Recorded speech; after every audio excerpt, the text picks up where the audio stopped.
Welcome. You're watching the English news programme on Somaliland National Television with me, Yasmin City. These are the local news making headlines. Minister of Minerals and Water Resources holds meeting on EU-sponsored water project for capital city Hargeisa. Parliamentarians hold press conference on recent headlines circulating in local media outlets. 3 ministers withdrawn from Tunisian government.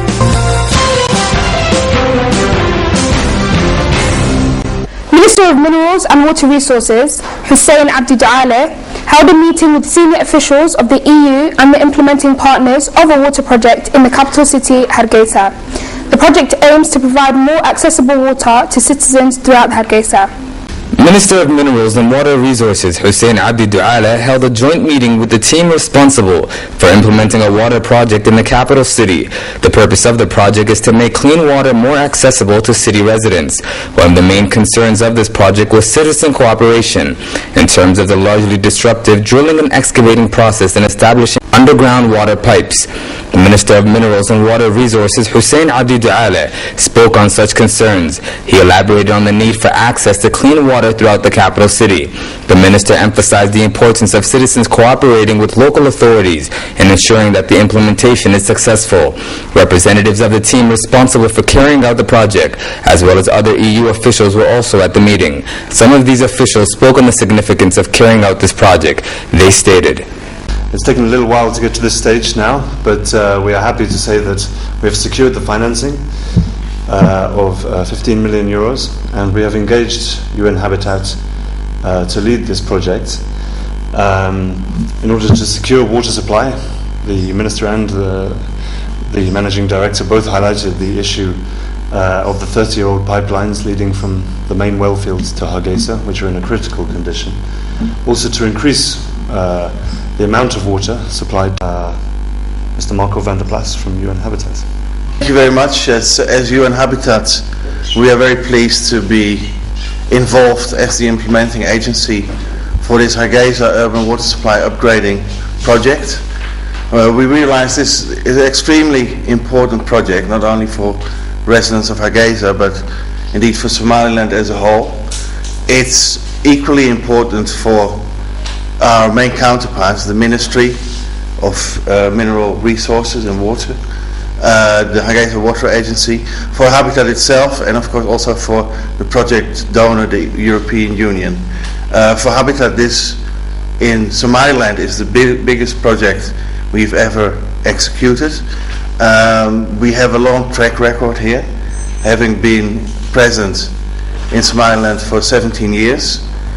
We've been implementing key projects in urban development, which is the mandate of UN Habitat, urban water, urban service delivery, governance, ongoing activities.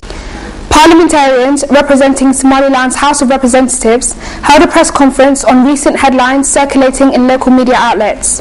The parliamentarians spoke on the importance of maintaining national security as a prime concern for all citizens and institutions. Parliamentarians from Somaliland's House of Representatives held a press conference to address certain headlines circulating in local media outlets. Parliamentarian Abdelkader Tukale and Rashid Hosuched spoke on the need for more factual reporting rather than the constant fabrications or excessive exaggerations in local media houses. Parliamentarian Rashid Hosuched pointed out the significance media plays in any and every nation. However, he highlighted the relevance of factual reporting. The excessive exaggeration only fuels further fabrications and gossip, said Parliamentarian Rashid Hosuched. Parliamentarian Abdelkader Tukale stressed the urgency of more transparent and fair media publications. The parliamentarian pointed out several reports, including those on Oldham region and the misinformation implicated by local media outlets. This is not the first time that parliamentarians took a strong stance against fabricated headlines, but rather there have been a number of instances of similar press conferences held. You're watching the English news programme on Somaliland National Television, and now for our international headlines in detail.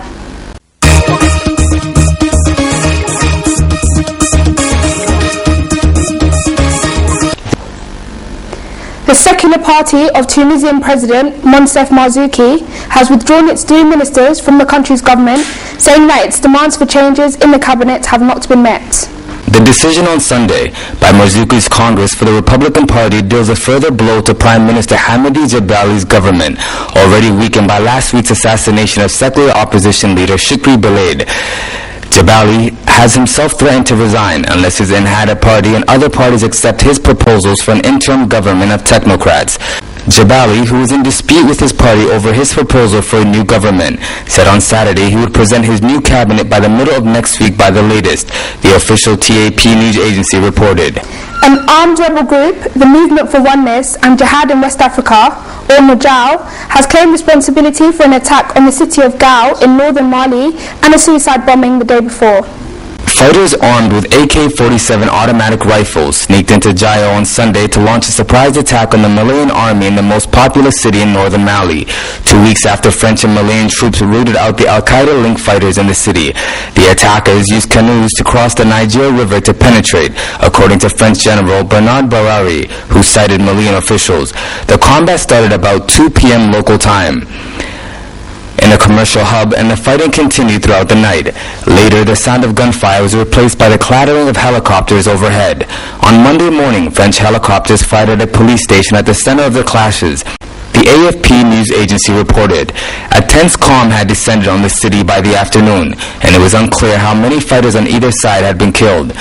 Earlier on Saturday night, a suicide bomber had detonated his explosives at a checkpoint at the northern entrance, killing himself and injuring 1 Malian soldier.